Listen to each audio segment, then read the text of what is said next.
ipapakita ko paano magbuo ng 3S 3P na lithium ion 18650. So ito yung assemble ko na dati, kaya may mga hinang na siya yun. Ngayon ikinalas ko ulit for demo para may pakita ko sa inyo kung paano pagbuo. So ito yung positive and meron siyang sign. Ayan, positive, tapos negative ang kabila. Ganyan natin siya lalagay. Lahat ng positive nandito, tapos ang kasunod negative naman sa kabila.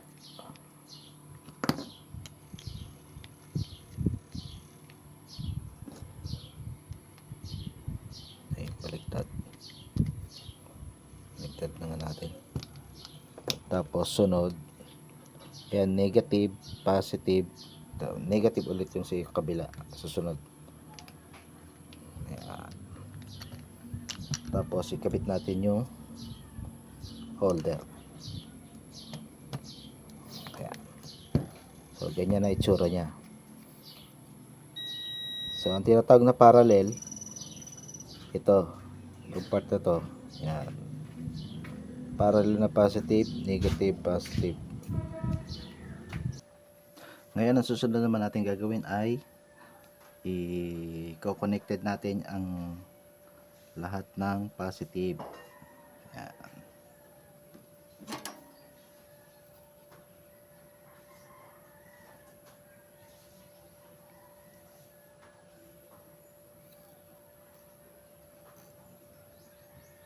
Ayan. Sundan nyo lang yung aking ginagawa. Madali lang naman ito eh.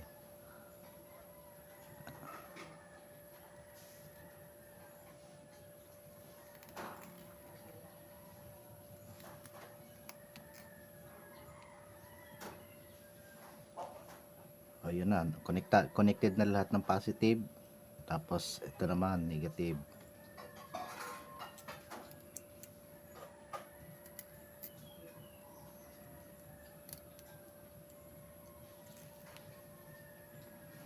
Ganon din ang gagawin natin sa kabila.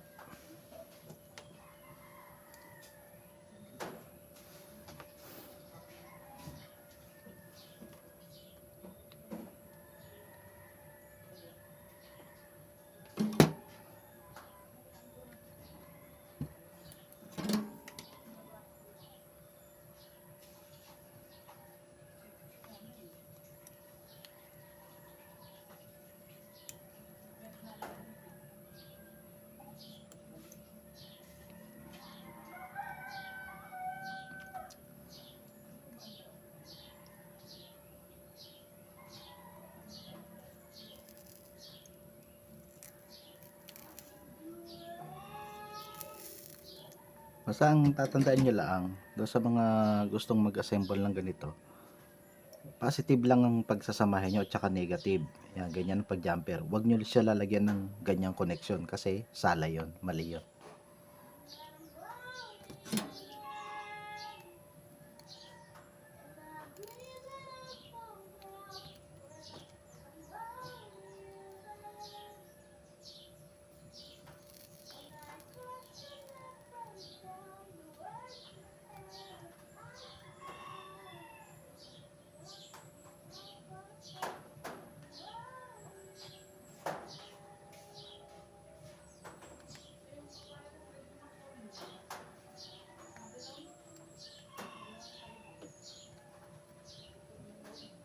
Ayaw pang kumapit.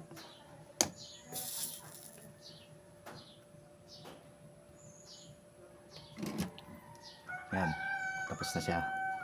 Tapos nang i-connected. Hinangan. Check nyo ha. Ito negative, ito positive. Lahat ng positive pinagsama ko, tapos lahat ng negative. Tapos sa kabilang side, ganun din. Ito naman ang positive, negative, bago positive. So pagka isi-series natin siya ngayon, teka, hanapin natin yung, ayan, at ngayon natapos na natin lagyan ng jumper yung kada parallel ng battery. So ganyan siya. Basta itong may white na ito, yan ang positive. positive yan. Tapos ito yung pinakalikod ng battery, ito yung negative, positive. Check nyo maigi ha. Ganyan ang wiring niya. Tapos ganito naman sa kabila, ganun din, nga lang nagkabaliktad lang yung positive negative. Dito dalawang negative sa gilid, itong kabila dalawang positive sa gilid. So dito tayo ayan, nilagyan ko siya ng drawing. Ito ngayon yung 0, itong negative na to 0.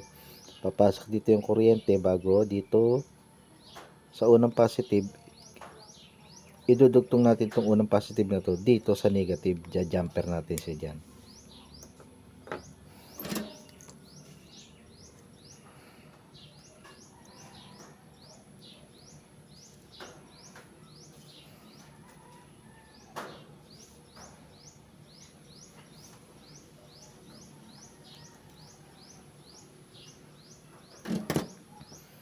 Ayan. So 0 going to 4.2, tapos jumper, tapos ayan, may arrow ulit siya. May arrow ulit pataas papunta dito sa kabila. Bago itong positive na to, idudugtong naman natin ngayon dito sa negative.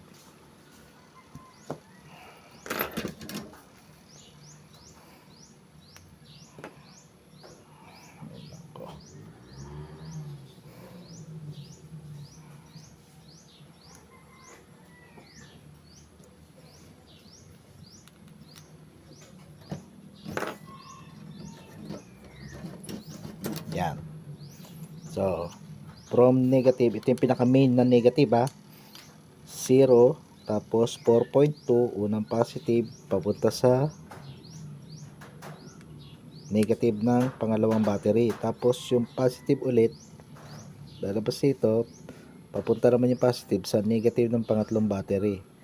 Bago, ito yung pinakadulo niya. Ito ngayon yung pinaka main positive na 12.6. So, ayan, nilagyan ko na number 4.2, 8.4 at saka 12.6, 0.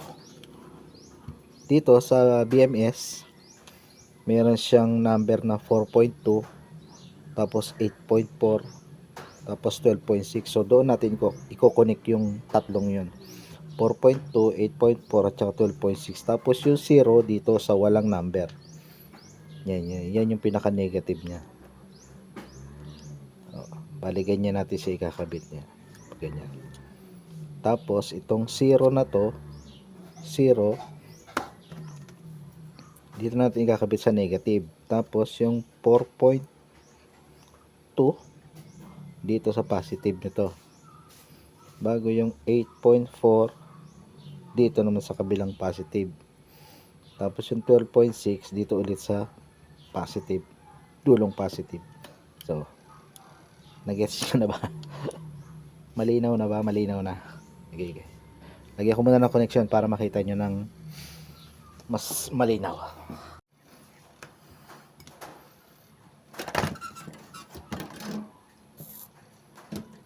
Lalagyan na natin ngayon ng wiring.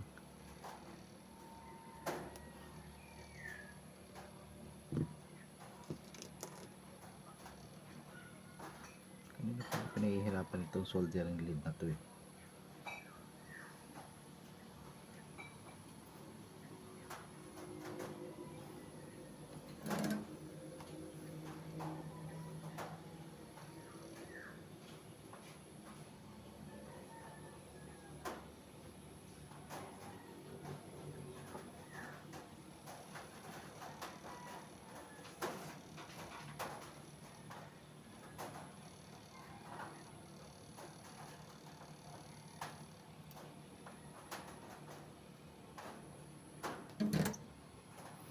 Ito yung 0 volts.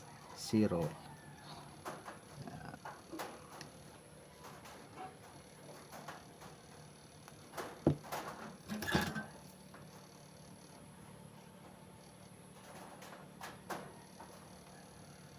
Pero mas maganda kung ang ilalagay yung wire ay mas malaki. Kahit yung mga ganitong size. Para mas mabilis siya mag-charge. 0 volts. Ito ngayon sa 4.2.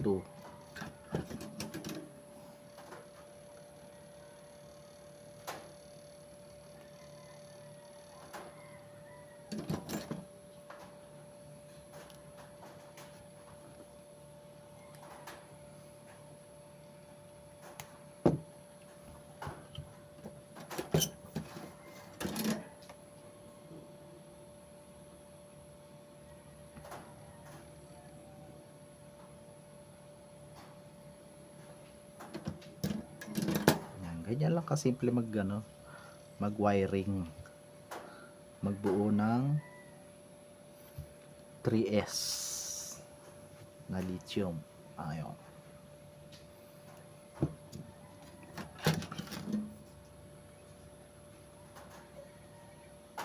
Ito ang 8.4 papunta sa kabilang positive.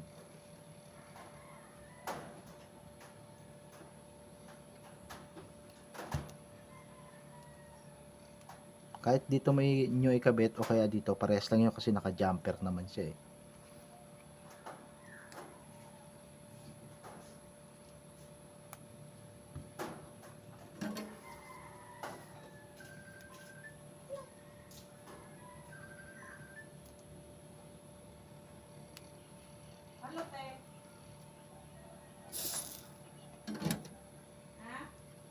And for the last one, ang 12 volts, 12.6.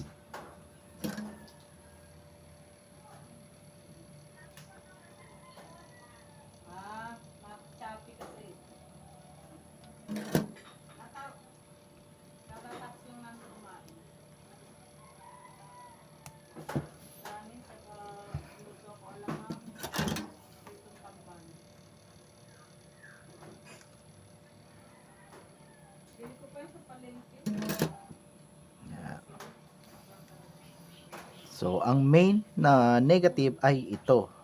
Ayan. Tapos, ang main na positive ay ito. So, kung magkakabit kayo ng ilaw, dito ang kukunin yung connection. Ito ang negative, ito ang positive. Tapos, lalagyan natin siya ngayon ng charging. Teka, LED muna. Para malaan natin yung kuryente kung ilan ang laman.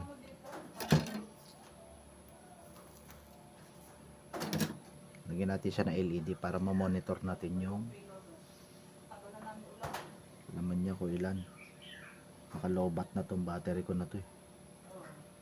Positive negative lang naman ang pagkakabitan niya.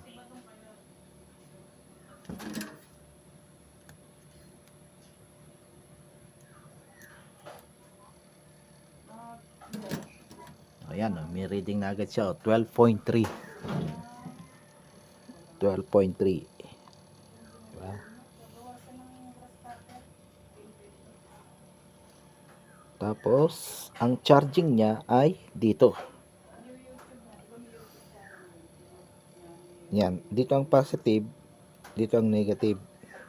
Diyan nyo ikakabit yung, kung kayo merong solar setup, dito nyo ikakabit yung output ng charge controller nyo. Positive, negative. Lagyan natin ng wire.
Yan. Okay na. So, ating testerin ang output.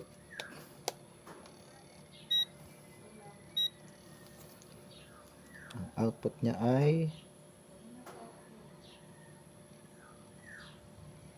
12.3. Ayun, 12.3. 12.35. So, sakto siya sa voltmeter. Success! Yeah. So, anong pwede natin paganahin dito? Wala naman ako matesting dito. So ayan na, mga katropa pips, tingnan nyo na maigi ang connection. Medyo magulo kasi after nito kakalasin ko na rin to. For demo use only lang. Negative, positive, negative, positive, negative, positive. Ito yung positive 12 volts, ito ang negative 12 volts. So ayan lang yung ating BMS. Hindi rin kayo maliligaw sa BMS kasi meron siyang number kung saan nyo siya i-connected. Okay? So ayan mga tropa pips, ang ating demo sa ngayon. At kung meron kayong katanungan, comment nyo lang doon sa comment section sa baba. Ayan. Sana makatulong yung aking munting video sa inyo ng mga solarista, yung mga bagong nagsosolar. Sa mga newbie nating nagsosolar kasi maganda rin ito gamitin pang ilaw. So, thank you. See you on my next video.